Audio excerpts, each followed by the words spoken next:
So a lot of the people that are here are very plugged in. You know, a lot of people raised their hands, they said they knew about it. What's the best way for them to talk to their friends about this? There's a lot of low information voters out there, and this is a very confusing bill for them. One of the things that I heard from, I can't remember one of the guy's names quick, he was down in Pittsburgh yesterday, but he said, look who's behind it and look who's gonna benefit from it. The same answer as the billionaires, right? They're the ones that are behind it, Coke and all those people. So yeah, I'm sure you have some. I think there is a quick elevator speech. And I'm doing this based on the ads that they're seeing for Vote Yes. So one is, Susie, we just don't have a say in the process. That seems awfully undemocratic, don't you think? And your rebuttal should be like, actually, we do have a say. We get to vote in the retention elections. And if they're doing a crappy job or we find out they're sleazy, we can vote them out. And that's, you know, we can do that every 6 years. So you remind them, yes, we have a say. The second ad is, only the slimy lawyers are picking the judges. Yeah, I can't wait for that. But guess what? Be like, no, John, it's not, the governor picks. And you know what? Kansas has this incredible history of being Republican sometimes and then Democratic sometimes. And you know, we may not always agree on who should be the governor, but I think it's really shaken out to be a pretty fair court. Red and blue folks have picked our judges, and so you know what? We have a real balanced court. So remind them, the lawyers aren't picking the judges, the governor picks the judges. That was Brownback for 8 years. We survived that. You gotta remind them those things. So those are two quick talking points, but the third is beware of Wisconsin.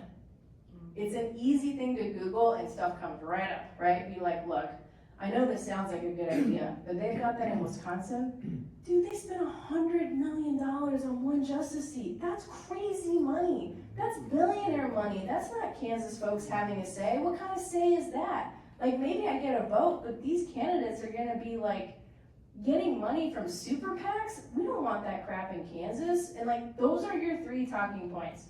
We already have a say in retention elections. The governor picks, not the lawyers. That's stupid. Don't fall for that. And by the way, watch out for Wisconsin. They elect their justices, and look at what's happened there. $100 million. We don't want that money here. So we gotta vote no. Sally Pokorny, the judge in Douglas County that just retired, has a great quote. If it ain't broke, don't fix it. Right. So just go, guys, it's working great. There's no reason to change it. This smells. You tell them, this smells. Sometimes the legislature puts out stuff that's weird. This one stinks. I think if you do a little digging, it's not a good idea. It's real easy to actually talk to neighbors about this one. Yeah, we put out, those points. Yeah. you keep saying legislatures, let's be specific, okay? That's right. The Republican supermajority. I try not, I'm a weird guy, but I don't do that. I'm just so happy that I didn't have to write the bills. I was in a panic when I won. I was like, I don't know how to write a bill, and then I realized, oh, you have attorneys that do that. I'm just so proud of Kirk for killing bills. You have no idea. I do rain dances. Yeah, that Shawnee County judge bill, that was serious. I practice here in Shawnee County, and that was like, because we're having a real hard time there getting fair results. So yeah, it's you do great work there. You don't have the numbers, but you're like, you know, and this is